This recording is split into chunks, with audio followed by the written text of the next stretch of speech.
The profiles that rise are profiles that create value for the audience. All right, let's talk about LinkedIn. Apparently you're a specialist in this, aren't you? Well, I've been leveraging it, I would say. Word on the street is you're a specialist, so let's go with that for now. So most people I talk to regarding LinkedIn, and this is my journey, LinkedIn, let's be on the platform. They copied Facebook, but it looks very similar. It's for business people. Yeah. But most people are like, I've posted, but I don't like to post personal content because it's not Instagram, it's not Facebook. What kind of content do I post? And they start off with 1 or 2 posts, and then they get lost because they run out of content. Because they don't have a strategy. All right, tell me about how to build a long-term, let's say 3-week to 6-month strategy on LinkedIn. Well, first of all, you need to clarify your goals. What do you want to achieve, right? We're talking to our ideal customer profile when we are posting on LinkedIn. This is not really a place for political agendas. I'm really sorry. If you have a business to build, if you're building a portfolio career, you need to remember that people are watching you. People will judge you, okay? So whatever you put out there, it's the message you want them to remember. If you're building a business or a portfolio career, be very intentional. In your content, you have to solve problems because you are the solution to that problem. You offer a solution, service, product, or yourself. You are the product in your company. So through your content, people need to understand how you help them, who you help, what you do for them, how you can help them. This is the foundation. This is the starting point. Absolutely. Start with the problem. Absolutely, yeah. And a lot of people are jumping into AI like it is the savior. Yeah. Let me just do the content. Exactly. If you're hearing sounds, that is a cat, and soon it'll be on the table. But back to my train of thought. How is AI messing up people's content and businesses? Well, you know, you can see through it. You can see when it's AI written content. It's generic content. It's not Jack or Paul or Maria that we're going to hear from. It's content that anybody can write, and we are smart human beings, okay? So we see through it. What we want is to connect with you. What are the problems you have seen? What are the solutions you deliver? I want to hear from you. I want to connect with you. I want to see who you are. I want to trust you through your content before buying from you. So that AI is not you. Doesn't know your story, your angles, your insights. Use AI to maybe correct your text, but be very careful. I mean, of course, I use AI, but never to write my content because it's very connected to my personal business stories. So AI for me has always been a foundation. 40% AI, 60% customization. I guess it's a similar relationship you have with AI. The best content is the content you write as you speak. Yeah. So when you have an idea, when you have a conversation with a client, with a team member, and somebody tells you, one of them tells you, great, thank you so much, you have created value, just write it down on a notebook or your notes on your iPhone. This is what I do. I'm like, I write it. Write as you speak. If you want to be authentic, no AI will be doing that. Richard Branson, in his book Losing My Virginity, one of the 3, actually the 3rd one's coming out soon, he always carries a notebook, and I know you do as well. Write down your ideas because they actually matter. Yeah. So what I want to jump into is we have AI, which gets as a distraction rather than an aid. We spoke about how you actually write down your content, make sure it works for you, for your brand, for your voice, for your audience, by solving a problem. Is there anything else that you would advise people with LinkedIn? Like if they're midway through the journey, their message is now distorted. They have no idea what the hell their LinkedIn page is selling, and it's disconnected from actually what they're selling. How do you reset? I mean, how you reset, you go back to actually, I met this person who told me, I've wasted time on LinkedIn. I have 12,000 followers and no clients. And I was like, okay, hold on, let me look at your content. And the content had no clear goal. Writing for the sake of writing. You could not understand what he was doing, what were the solutions he was offering, what kind of problems he could solve for his ideal clients. So of course nobody's reaching out to him because it's basically just shooting for the sake of shooting. Building a brand and getting followers doesn't have any result if you don't have the intention to actually create value for them with a product, a service connected at the end that of course you can deliver. So reset would include being authentic with the audience, telling them, I am redirecting my intention for LinkedIn, or would you hit delete? How would you do it? No, I would say like just understand how LinkedIn works. Yeah. Honestly, just learn how to write. And the goal of LinkedIn wants to become a knowledge sharing platform. The profiles that rise are profiles that create value for the audience. So that's why also when we see an algorithm, discriminating some profiles or some people complaining that they're not getting as much engagement, it's not the algorithm the problem. The problem is really the content. Create value through your content. Now, a quick question. You've got a lot of followers. You're fun to hang around with. That's why we're actually here. Thank you. And I've seen you on stage. I've seen you do your thing for quite a while now. We've known each other for almost over a decade. And now I've seen your journey. Started in Morocco, Switzerland, now in Norway. There has been some times where imposter syndrome, I know we've spoken about this off camera.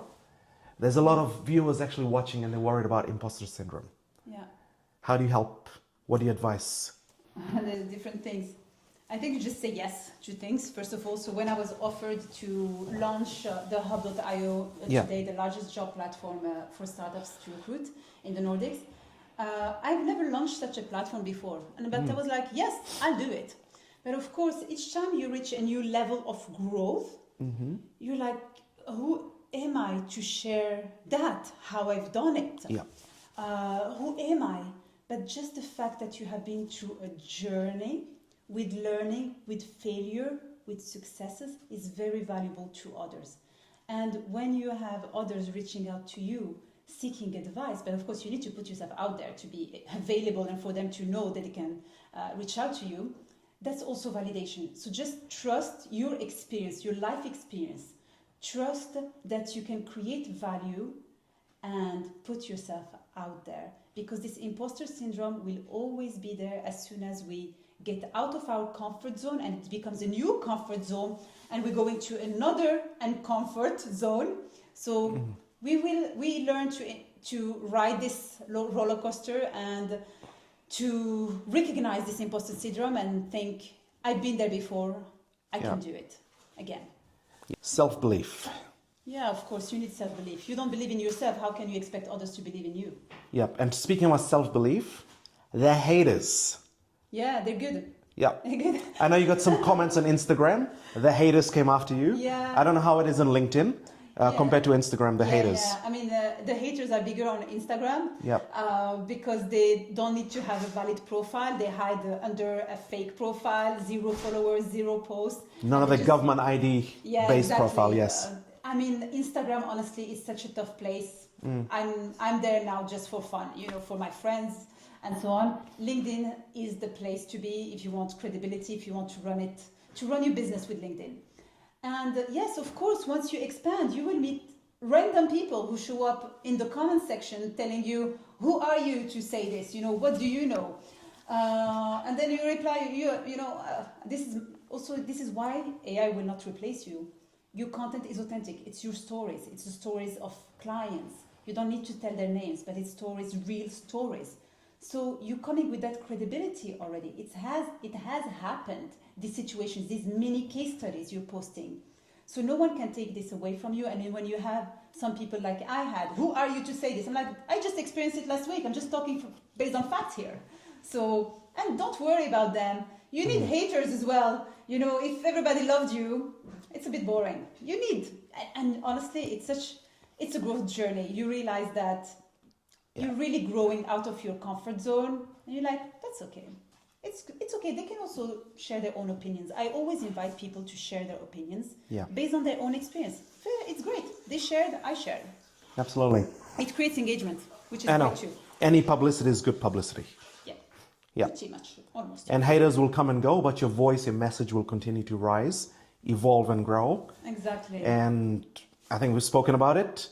Any journey is always going to have turbulence. Of course. And it can be financial turbulence. It can be a global crisis, as well. which we're seeing. And then it can also just be haters who keep getting at you.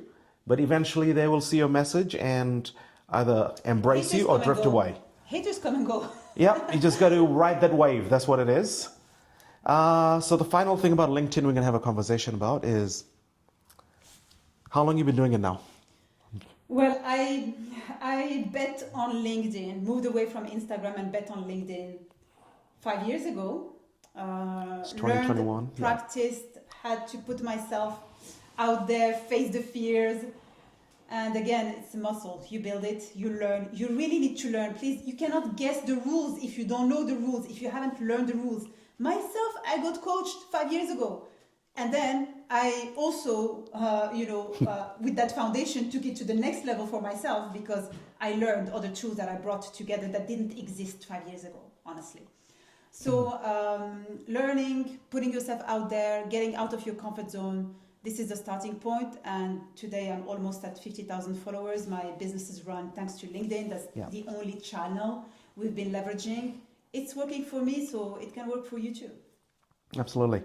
And what's the goal in the next 5 years? With AI coming in?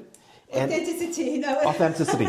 AI to correct typos, okay? Yeah. If we have dyslexia, if we're not sure about the words. One last tip, okay? Yeah. Very important tip I give to my clients.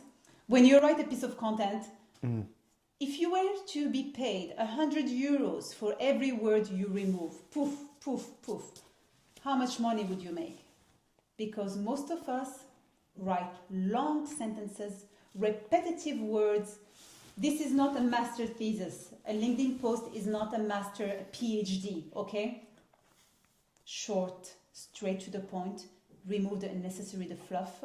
You're making people save time, gain access to insights, and understand that you're efficient.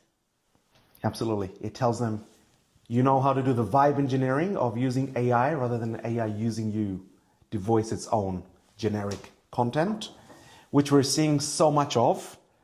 And I've been reading some articles, and there's been a point where I stop and say, F off, because it gets frustrating. And also, we don't know how to write anymore. Like, what are we doing? Yep. I mean, as parents, exactly, yeah. I don't tell my daughter, or you don't tell your kids to use AI, because at a certain point, and this study is already showing that people are cognitively declining from the process of critical thinking because AI is doing everything for them. So this topic we'll discuss later, but right now for LinkedIn, take some action. Yes. And one more thing, actually, I just remembered. Previously, a lot of people have been putting content on LinkedIn, which is static. What do you mean static? Post, text, images. Yeah. Let's talk about video, dynamic content. How important is it to create video content on LinkedIn? Well, it is important because, again, it's about putting your shoes in the viewer. It's easy to digest. So it is important. However, text and pictures are still as valuable. You don't need to create videos to get clients, to gain visibility. You can have your own style, with no picture, just text, but very valuable content, very valuable, well-written text. No, that makes sense. So if you're using black and white pictures, still works as long as it creates value. Yeah. Well, I think that's it. Thank you. Thank you for the coffee Thank session. you, Faraaz. This is a new edition of the show, which will develop, but we're putting it out there. So thank you.